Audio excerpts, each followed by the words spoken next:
राष्ट्र संत श्री प्रमुख सागर सा ज्ञानी ना संसार में। अमृतदायी ज्ञान है इनके प्रवचनों के सार में। पुष्प दंत महाराज के शिष्य हैं, ज्ञान उन्हीं से पाया है। प्रतिमूर्त है अपने गुरु की, वो ही ओज समाया है। जग कल्याण की कुंजी इनके धर्म ज्ञान भंडार में। अमृतदायी ज्ञान है इनके प्रवचनों के सार में।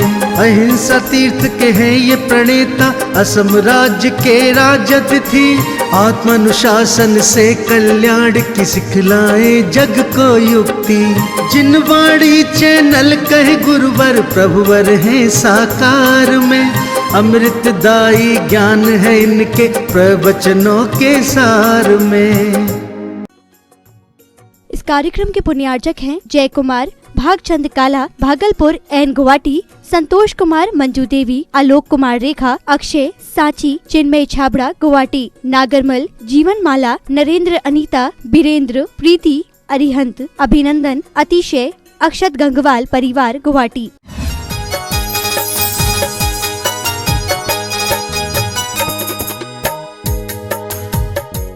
आप विचार करके रखना, हम अभी तक नमो एक श्वास में 9 बार पढ़ लेते हो, और आचार्य ने कहा है कि 3 श्वास में 1 बार नमोकार मंत्र पढ़ना। कभी पढ़ा जीवन काल में?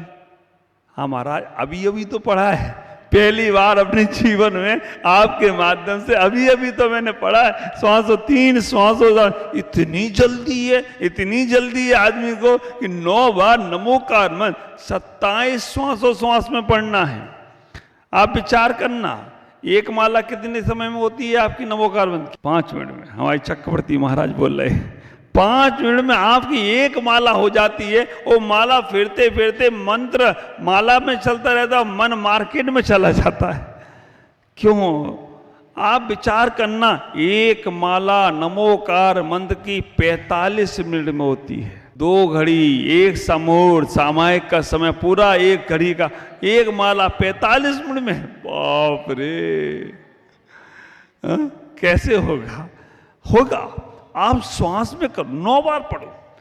ये श्वास तक आपका जब नमस्कार आएगा, और उसके बाद जब नमस्कार में हम और अंदर जाएंगे, तब हमें निज परमात्मा का आराध और आराधक, तब हम अपने अंदर बैठी और आत्मा को वो प्योर होगी। मानसिकता तो बनाओ, ख्याल करना। अभी क्या होता है कि आप आते हो, सीधे से माला फिरने बैठ जाते हो, तो माला में मन नहीं लगता है। मैंने ये बात एक बार तरुण सागर महाराज से पूछी थी कि महाराज, जो लोग श्रावक आते हैं माला फिरने बैठ जाते हैं, माला में मन नहीं लगता है। उन्होंने कहा, माला फिरने के पहले एक बार स्तुति करो, कोई भगवान का गुणानुवाद करो, भगवान के लिए कुछ मन की तैयारी करो। जब वो तुम तैयारी करोगे तब माला में मन लगेगा। डॉक्टर भी इंजेक्शन लगाने के पहले क्या करता है? स्पीड से हाथ को थोड़ा सा, और स्पीड से हाथ को जहां इंजेक्शन लगाना है वहां स्पीड से लगाता है। उसके बाद भी वो तुम्हारी मानसिकता बनाने के लिए तुम्हारे सामने इंजेक्शन निकालता है, इतनी बड़ी सुई दिखाता है कि तुम मन में तैयार हो जाओ, ये अब तुम्हारे अंदर जाने वाली है। और फिर वो तुम्हारे सामने उसमें दवाई भरता है। दवाई भरने के बाद फिर तुम्हारी आंखों के सामने लाता है, पुश करता है, थोड़ी दवाई बाहर निकलती है, फिर एक बार स्पीड करता है, फिर पकड़ कर, यार अगर ज्यादा चिल्लाने वाला होगा तो कहते 4 पकड़ो इसको, और जो शांति वाला होगा उसको धीमे से करके वहां पर फिट कर देता है। तो ये मानसिकता तो बनाओ कि हम आप भगवान की ओर अग्रसर हो रहे हैं। जब मानसिकता बनती है तो वो निश्चय हम अपने आप में लौटने लगेंगे। और बैठ जाओ, आराध्य और आराधक। अब ना शरीर हमारा है और ना श्वास हमारी है। आप विचार करना, ये 4 प्राण है ना, जो शरीर, आयु, श्वास, इंद्रिय, ये सब संसारी जीवों के हैं। ये कुछ भी नहीं है, ये तो चलेंगे, ये काम का चलता ही रहेगा। आपको कोई इंद्रियां बढ़ाना नहीं है। आपको तो भोजन करता इंद्रियां अपने आप बढ़ती हैं, श्वास अपने आप मिलती है, आप विचार करके रखना, बल शरीर में अपने आप आता है। आप तो नेचुरल भोजन करते हो, उससे सब होता, ये चले गई। लेकिन जो नहीं चल रहा है उसे चलाना है। तो यहाँ पर जब ध्यान में बैठो तो निज आत्मा की हम केवल शुद्ध प्योर स्फटिक मणि की तरह आत्मा है, शुद्ध प्योर। तो आपका ये ध्यान होगा, वो निश्चय स्तुति होगी। आराधक आचार्य ने कहा व्यवहार स्तुति। आप अपने आप का ध्यान करना शुरू करना, जरूर करना। ये मंगलाचरण में आचार्य जो सिद्ध अवस्था का व्याख्यान कर रहे हैं, ये सिद्ध अवस्था में जिन्होंने सिद्धों ने अपनी आराधना और आराधक बनकर अपने आराधक को अपने आप को ही आराध बना लिया, उनकी स्तुति है। लेकिन वही स्तुति तुम्हारी है। 24 घंटे में 5 मिनट अपने लिए समय निकालकर हम अपने आप को समझें। आचार्य कह रहे हैं फिर भी हम जो स्तुति और करते हैं, कह रहे हैं व्यवहार वचन रूप द्रव नमस्कार के द्वारा वंदना करके, किसकी वंदना करना है? स्वयं आत्मा की उपलब्धि की वंदना करना है।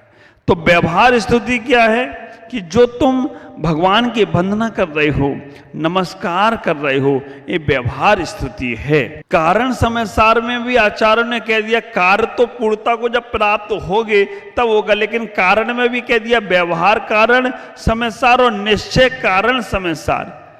व्यवहार कारण समय सार क्या है? हम जो मूलाचार में पढ़ते हैं, भट्टिकार आचार्य ने जो बताया है, मुनियों के ग्रंथों में जो लिखा है, आप श्रावकों के लिए जो चर्या लिखी गई है, क्रिया लिखी गई है, श्रावकों का जो जीवन व्यवहार का है, पूजा पाठ करना, ये सब व्यवहार कारण है। और जब उस पूजा पाठ करने का मन बनाते हो, पूजा पाठ करने का विचार बनाते हो, तो वो सब निश्चय हो जाता है। निश्चय में विचार है, लेकिन निश्चय की अनुभूति को पाने के लिए हमें व्यवहार का अवलंबन लेना पड़ेगा। व्यवहार को छोड़ नहीं सकते। अब व्यवहार को छोड़कर निश्चय ही निश्चय करेंगे तो आचार्य कहते तुम अभी तक हमारे पास ही नहीं आ पाए हो, अपने पास क्या पहुंचोगे? आचार्य कह रहे हैं निश्चय कर लो, फिर निर्णय कर कर हम उस मार्ग पर बढ़ने के लिए जो कार्य करते हैं वो व्यवहार है। 4 पहिए की गाड़ी चतुर्गति में भ्रमण करते हुए तुम भगवान तक तो पहुंच सकते हो, लेकिन जब तुम 3 पहिए की गाड़ी में सवार हो गए तो तुम भगवान बन जाओ तो कोई आश्चर्य की बात नहीं होगी। वो 3 पहिए की गाड़ी है रत्नात्रय की गाड़ी। रत्नात्रय की गाड़ी में एक बार तुम सवार हो जाओ तो तुम भगवान जैसे भी बन जाओगी। आप विचार करके रखना, हम व्यवहार वंदना स्तुति आदि करते, इसमें भी आचार्य ने एक और बात कह दी, द्रव्य स्तुति और भाव स्थिति। द्रव्य स्तुति और भाव स्थिति के अंतर्गत आचार्य यहां कह रहे हैं जो हमारा उठना और बैठना है। आप लोग बोलते हैं ना द्रव्य पूजा और भाव पूजा। द्रव्य पूजा में क्या लगाते हो आप लोग? अष्ट सामग्री चढ़ा दी, ये द्रव्य पूजा हो गई। और भाव पूजा में क्या लगाते हो आप लोग? हमने सामग्री नहीं चढ़ाई, केवल भाव कर लिया, भाव पूजा हो गई। विचार करना, द्रव्य पूजा हम साधु लोग करते हैं क्या? हम लोग कौन सी पूजा करते हैं? भाव पूजा। ये आप लोगों की धारणा है, हम भी द्रव्य पूजा करते हैं। मंदिर की जो परिक्रमा हमने लगाई, ये द्रव्य से लगाई या भाव से? हाँ, शरीर क्या है, द्रव्य या भाव? द्रव्य है। उठना बैठना, स्तुति करना, मंदिर की परिक्रमा लगाना, स्तुवन करना, ये सब द्रव्य पूजा है। और हमारे आचार्यों ने अगर इसको और अध्यात्म से घटाएं तो 6वें गुणस्थान तक द्रव्य से ही स्तुवन है। 6वां गुणस्थान, 7वें गुणस्थान में जब हम जाएंगे और 37 में चढ़ेंगे तब हमारा भाव स्तुवन होगा। जैसे आचार्य इस बात को पुष्टि करते हैं। अमृतचंद आचार्य नहीं करेंगे, वो कहेंगे कि भाई द्रव्य स्तवन और भाव स्तवन की बातें नहीं है। आप विचार करके रखना, जब हम अपने आप में लौटेंगे तो भाव स्तवन है, और जब तक हम बोल रहे हैं ये सब द्रव्य है। सामग्री चढ़ाना ही द्रव्य नहीं है, हमारा पीछे उठाना, पीछे रखना, चलना फिरना, बोलना, ये सब द्रव्य है। हाँ, अब इसमें करना क्या है? केवल द्रव्य ही द्रव्य करते रहोगे तो बेटा नवग्रह से आगे नव ऊपर नहीं जा पाओगे। 16 स्वर्ग से ऊपर क्या है?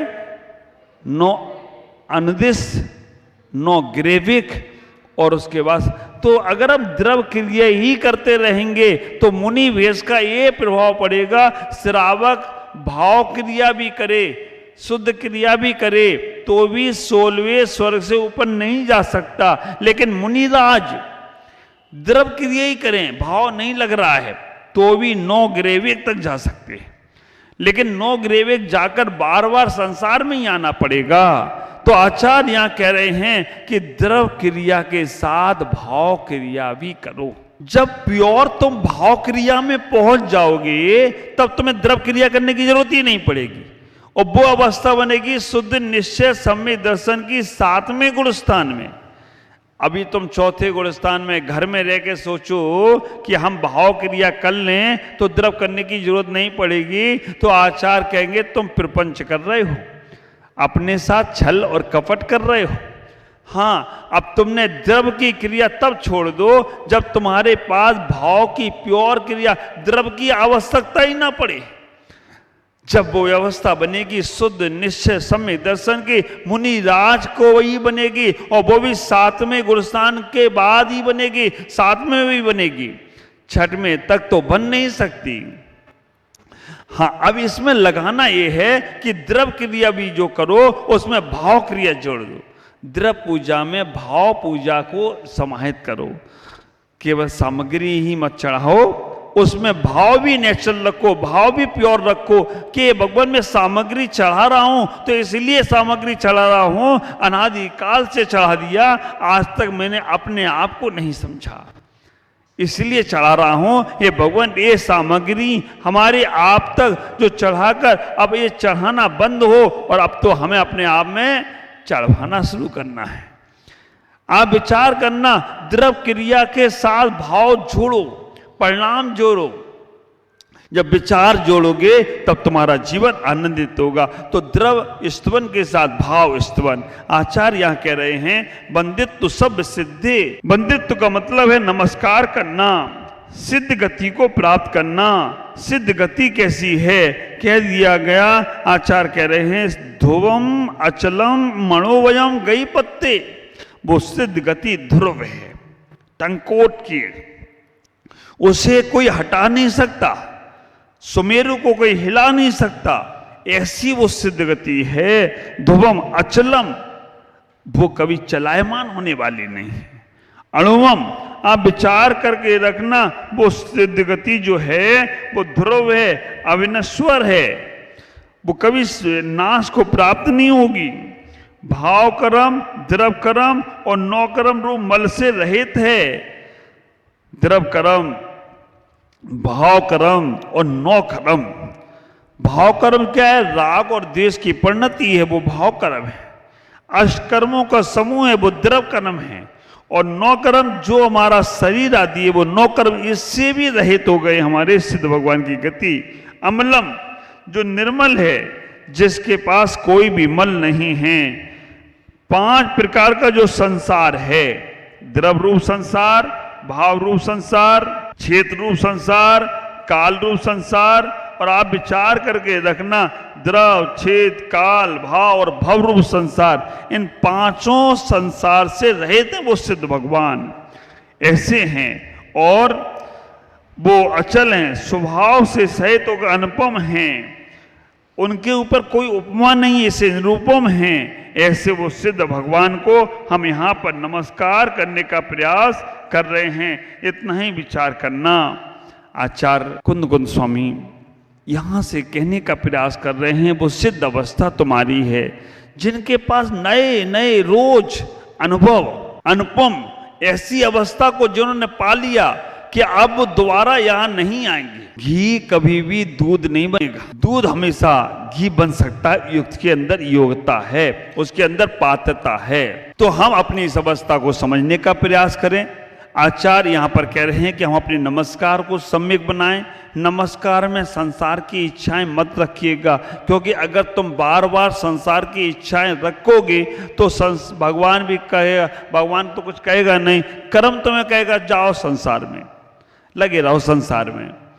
आप विचार करना, हर दुख में पॉजिटिव धारणाएं लेकर आओ, हर अवस्था में सकारात्मक सोच लेकर आओ, हर अवस्था में विचार परिणामों को अच्छा बनाने का प्रयास करो। जब तुम्हारी सोच सकारात्मक होगी तो तुम्हें साकार से निराकार की यात्रा भी होगी।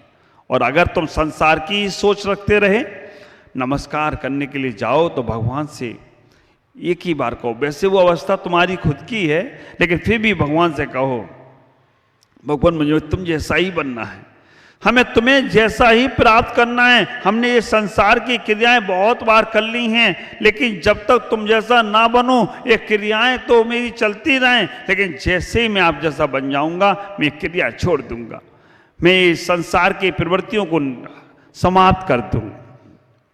ऐसी अवस्था हमारे अंदर प्राप्त हो, ऐसी अवस्था को हम प्राप्त हों, अनंत अनंत सिद्ध परमेष्टि हो गई। और आप विचार करके रखना, अभी हमने सिद्ध चक्र महामंडल विधान भी किया। सिद्ध चक्र महामंडल विधान में भी केवल और केवल सिद्धों की ही आराधना की।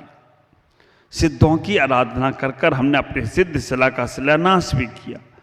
तो आज आप इतना ही समझेंगे इस पहली गाथा के माध्यम से कि उस सिद्ध अवस्था को हमें प्राप्त करना है, तो हम अपने जीवन में उस शुद्धता की ओर भी ख्याल रखें। वो शुद्ध अवस्था तुम्हारी ही है, उसी को शुद्ध करने का प्रयास करना है, उसी को प्योर करने का प्रयास करना है, उसी को समझने का प्रयास करना है जो तुम्हारे पास है। अगर वो तुमने निर्विकल्प समाधि की अवस्था को ध्यान को किया तो गुण स्थान 7वां होगा, वो मुनिराज का होगा। फिर तुम्हें छोड़ना नहीं पड़ेगा, छूटता जाएगा। दो चीजों को समझना, छोड़ना और छूट जाना। जो चीज तुम्हें प्रिय होती है वो तुम्हें छोड़ना पड़ती है, और जो चीज तुम्हें प्रिय नहीं होती है वो छूट जाती है, उसकी तरफ ध्यान भी नहीं जाता है। हमसे छुड़ाया जाए उसके पहले हमें छोड़ देना। अगर आपको छोड़ना तो है ही है, अगर वो दुख में रूप में आकर छोड़ोगे तो आपको हमेशा कष्ट रहेगा। सुख का समय है और आप उसे छोड़ दोगे तो आपको उसका कष्ट नहीं होगा, नहीं तो छुड़ा लिया जाएगा, छुड़ा लिया जाएगा तो कष्ट होगा। तो जब अच्छा समय चलता हो उस अच्छे समय को हम पाप रूप में परिवर्तित ना करें, पुण्य रूप में परिवर्तित कर लें। और अच्छा समय कैसे आए? दुख के समय आने के बाद तुमने संसार छोड़ा तो क्या छोड़ा? वो तो वैसी अवस्था हो गई, दांत टूट गए, चने का त्याग। बुढ़ापे में सियार ने भी कह दिया अब मेरा ब्रह्मचर्य का पालन करूंगा। आप विचार करके रखना, जागृत अवस्था में होश पूर्वक, सावधानी पूर्वक, समझदारी पूर्वक अपने आप को समझने की कला तुम्हारे अंदर आना चाहिए। जितनी वस्तुएं, जितनी क्रियाएं, जितनी चर्याएं, जितनी चर्चाएं आप करो, उसमें इतना ही भाव रखना कि अब मुझे अपने आप को भी पाना है, अपने आप में भी लौटना है, अपने आप को भी समझना है। थोड़ा सा समय है, ज़्यादा समय नहीं है। ख्याल करना, हमारे तीर्थंकरों के पास बहुत समय था, हजारों हजारों वर्ष थे। हमारे भगवान महावीर स्वामी के पास भी 72 वर्ष की उम्र थी, तो 30 वर्ष तक वो समझ गए थे। लेकिन हम लोग कब समझेंगे?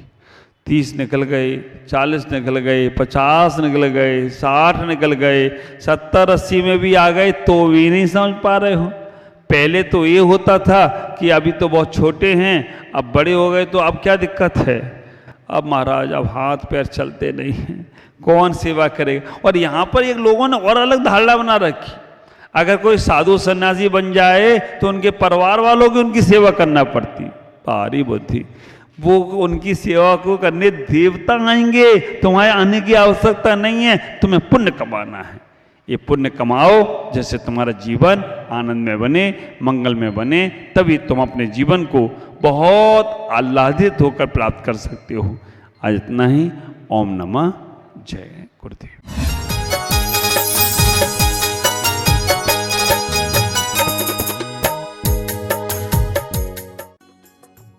इस कार्यक्रम के पुण्यार्चक थे जय कुमार भागचंद काला भागलपुर एंड गुवाहाटी, संतोष कुमार मंजू देवी, आलोक कुमार रेखा, अक्षय सांची, चिन्मय छाबड़ा गुवाहाटी, नागरमल, जीवन माला, नरेंद्र अनीता, बीरेंद्र, प्रीति, अरिहंत, अभिनंदन, अतिशय, अक्षत